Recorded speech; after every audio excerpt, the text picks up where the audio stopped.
ناظرین، پاکستان کا کام بلند ہوا تو پاکستان کا نام بلند ہوا، اور خطے میں پاکستان نے اپنا وہ مقام دوبارہ حاصل کر لیا ہے جو 1971 سے پہلے پاکستان کا ایک مقام تھا، ایک بڑائی تھی، ایک دبدبہ تھا۔ پاکستان دوبارہ اپنا وہ مقام حاصل کرنے میں کامیاب ہوا ہے، اور یہ سب اس روز ہوا ہے جو کہ 9 مئی کو جارحیت کی گئی، اور اس کا جواب 10 مئی کو دیا گیا۔ فجر کے وقت اس کا آغاز ہوا، اور دوپہر کے وقت صورتحال یہ تھی کہ ٹرمپ صاحب کو بیچ میں کودنا پڑا، کیونکہ چودھری جب دیکھتا ہے کہ اس کا نقصان ہونا شروع ہو گیا ہے تو پھر وہ بیچ میں آ دھمکتا ہے۔ تو ایسا ہی USA نے کیا۔ پاکستان نے جس طرح سے اپنا دفاع کیا اور جس طرح سے بھارت کو ناکوں چنے چبوائے، وہ اب بالکل عیاں ہو چکا ہے۔ اس حوالے سے بھارت کی طرف سے جتنا پروپیگنڈا کیا گیا، وہ تمام پروپیگنڈا جو ہے اس کے فالس فلیگ آپریشن کی طرح بالکل وہ نیست و نابود ہو گیا، اور پاکستان کا سر فخر سے بلند ہوا ہے۔ پاکستان میں اب جمعہ کو یوم تشکر منایا جا رہا ہے، تو پاکستان کو دفاعی اعتبار سے برتری حاصل ہوئی ہے انڈیا پر۔ انڈیا مسلسل یہ دعوے کر رہا تھا کہ وہ اس خطے کا چودھری ہے، لیکن پاکستان نے اس کی تمام چودراہٹ ایک ہی جھٹکے میں نکال دی ہے۔ اب پاکستان دوبارہ سے جو ہے، میں جیسے پہلے کہہ رہا تھا کہ 71 سے پہلے والی پوزیشن پر پاکستان آ گیا ہے۔ پاکستان ایک مرتبہ پھر اپنا سر اونچا کر کر اب دنیا کے ساتھ بات کر رہا ہے۔ ایک مرتبہ پھر مسئلہ کشمیر جو ہے وہ بین الاقوامی سطح پر اجاگر ہوا ہے۔ بھارت کی طرف سے جو موقف شروع سے اپنایا جا رہا تھا اسے شدید ٹھیس پہنچی ہے۔ وہ کہتا تھا کہ مسئلہ کشمیر صرف اور صرف پاکستان اور بھارت کے درمیان کا مسئلہ ہے، لیکن اب یہ مسئلہ جس طرح سے پاکستان اول روز سے کہہ رہا ہے کہ یہ مسئلہ بین الاقوامی سطح کا مسئلہ ہے، اسے بین الاقوامی سطح پر ہی حل ہونا چاہیے، اقوام متحدہ کی قراردادوں کے مطابق حل ہونا چاہیے، اور کشمیری عوام کی امنگوں کے مطابق ان کے مستقبل کا فیصلہ ہونا چاہیے۔ تو اب صورتحال یہاں پر پہنچ چکی ہے۔ پاکستان نے سیز فائر نہیں کیا، سیز فائر انڈیا کی طرف سے کیا گیا۔ اب جس طرح سے پہلے ان کا میڈیا بھوکلایا ہوا تھا، اس کے بعد مودی صاحب جس طرح سے بھوکلائے ہوئے تھے، اب ان کے وزیر خارجہ بھی ویسے ہی بھوکلائے ہوئے ہیں، اور ان کے وزیر دفاع بھی اس طرح ہی بھوکلاہٹ میں الٹی سیدھی اوٹ پٹانگ باتیں جو ہیں وہ کر رہے ہیں۔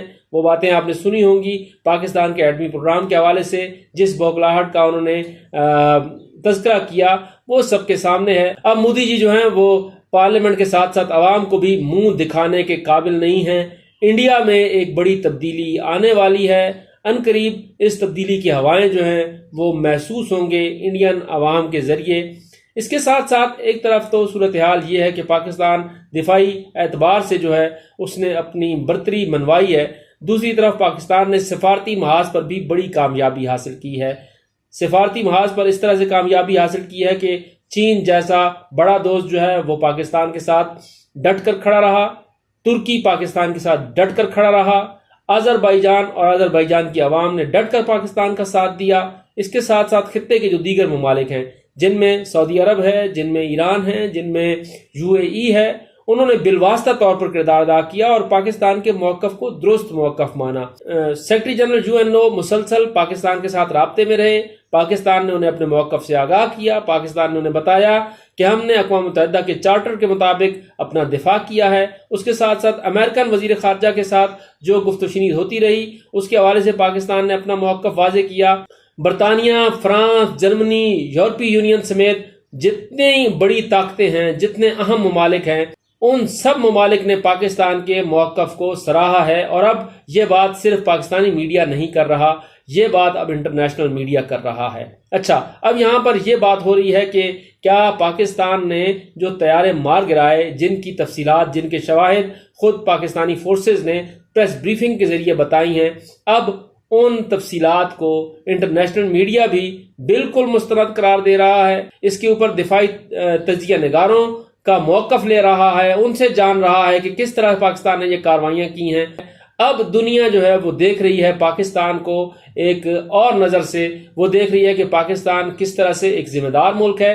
پاکستان نے نہ صرف ذمہ داری کا مظاہرہ کیا، ایک ایٹمی ملک ہونے کے ناطے پاکستان نے صرف اور صرف اپنا دفاع کیا اور بھرپور انداز میں جواب دیا۔